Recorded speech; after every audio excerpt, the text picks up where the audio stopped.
Assalamualaikum warahmatullahi wabarakatuh. Tiba kita di bagian yang kedua dari pertemuan yang kedua, yaitu kaitannya dengan sudut dan hubungan antar sudut.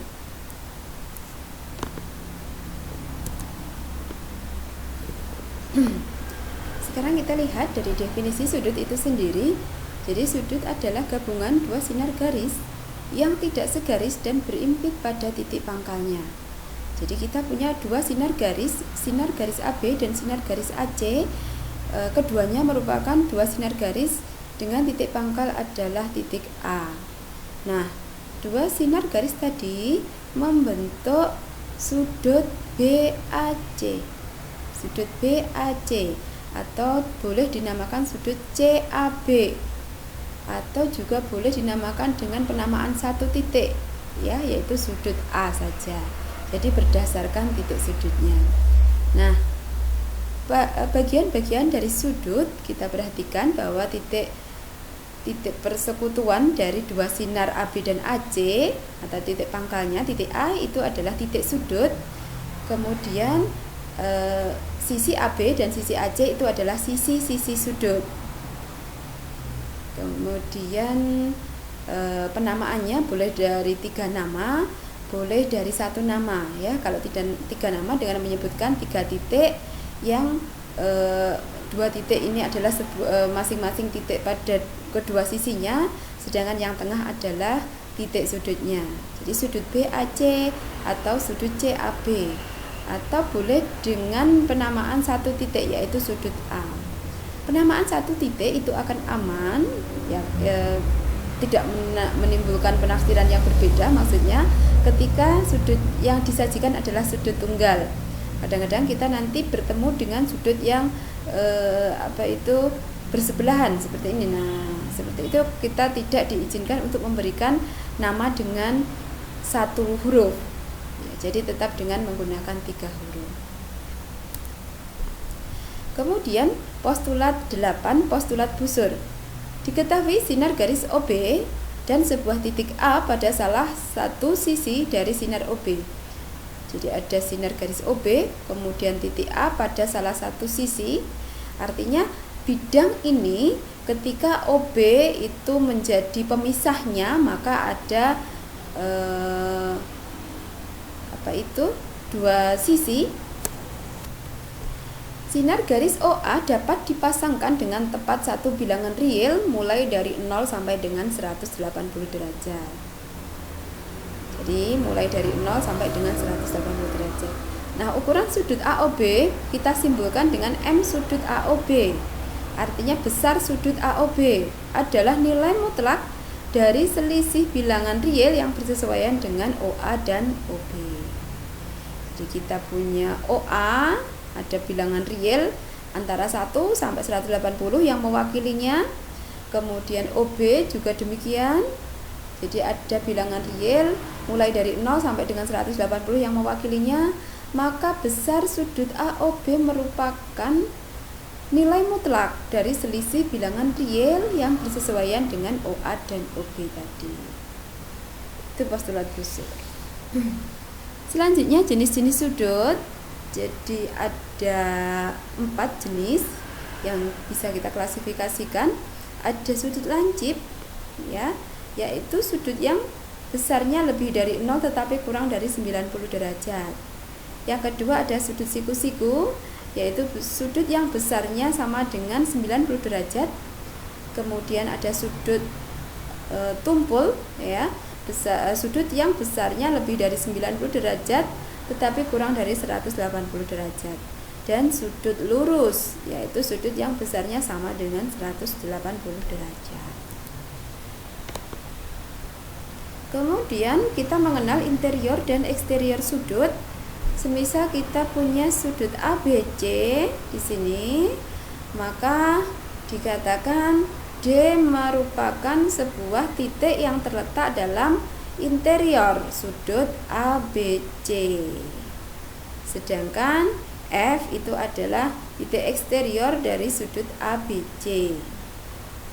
Nah, sedangkan titik E kita perhatikan, titik E tidak terletak dalam interior maupun eksterior dari sudut ABC, dan titik E ini terletak pada salah satu sisi dari sudut ABC. Nah, dinamakan titik E ini terletak pada sudut ABC. Kemudian postulat 9 ada postulat penjumlahan sudut. Jadi ini mengadopsi dari postulat penjumlahan segmen. Kita terapkan pada sudut. Jika titik P terletak dalam interior sudut RST, jadi kita memiliki sudut RST, kemudian titik P merupakan sebuah titik dalam interior sudut RST, maka ukuran sudut RST adalah jumlah ukuran sudut RSP ditambah sudut PST.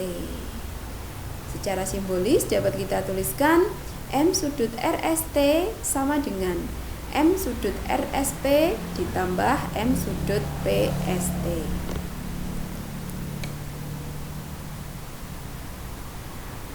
Ini untuk beberapa contoh ya dari jenis-jenis sudut. Ada sudut lancip, contohnya seperti ini. Jadi kita mengacu pada definisi dari jenis-jenis sudut. Kemudian ada sudut siku-siku, ada sudut 2 sama dengan 90 derajat, ada sudut tumpul, ada sudut 3 ya, karena besar sudut 3 sama dengan 112 derajat. Sudut lurus seperti ini, ada sudut 4, jadi garis lurus ini membentuk sudut lurus yang besarnya 180 derajat. Kemudian ada sudut refleks seperti ini, jadi kita punya sudut muternya yang ke sini, ini adalah sudut refleks, besarnya di sini sudut 5 merupakan sudut refleks yang besarnya 337 derajat. Kemudian kita lanjutkan ke pasangan sudut. Kita awali dari sudut yang bersisihan. Jadi dua sudut adalah bersisihan jika kedua sudut tersebut memiliki titik sudut persekutuan dan titik persekutuan di antara keduanya. Perhatikan, jadi kita memiliki sudut ABD dan sudut DBC. Nah, sudut ABD ini bersisihan dengan sudut DBC karena berdasarkan definisi. Yang pertama, kedua sudut memiliki titik sudut persekutuan. Sudut ABD yang pertama, yang kedua sudut DBC memiliki titik sudut persekutuan yaitu titik sudut B. Kemudian dia memiliki sisi persekutuan yaitu sisi BD. Sisi persekutuan itu artinya adalah sisi bersama. Jadi sebuah sisi yang dimiliki oleh sudut yang pertama dan juga sudut yang kedua. Sisi BD itu adalah sisi persekutuan dalam dua sudut yang bersisihan ini. Kemudian sudut yang kongruen apabila ukuran kedua sudut tersebut adalah sama. Jika ada sudut A dan sudut B, besar sudut A sama dengan besar sudut B, maka sudut A kongruen dengan sudut B. Ini definisi, nanti bisa digunakan dalam pembuktian. Kemudian kita akan mengkonstruksi sudut yang kongruen. Ini adalah konstruksi yang ketiga.